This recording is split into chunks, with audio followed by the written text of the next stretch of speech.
Hello guys, সকাল সকাল চলে এসেছি। তোমরা সবাই কি করছো?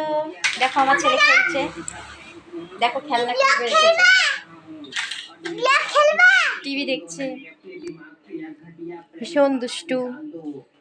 আমি সকাল সকাল খুব কাজ করছি, খুব জানলাগুলো নোংরা হয়েছে, পরিষ্কার করছি।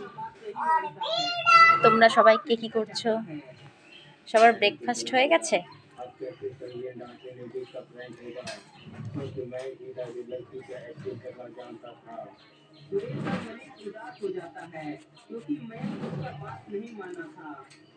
তোমরা কেমন আছো?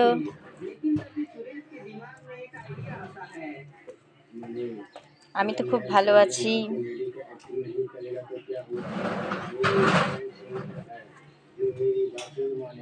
আজকে রোদ উঠেছে, দেখো। সকালে খুব বৃষ্টি হচ্ছিল, তো এখন রোদ উঠেছে, তো ভালোই লাগছে।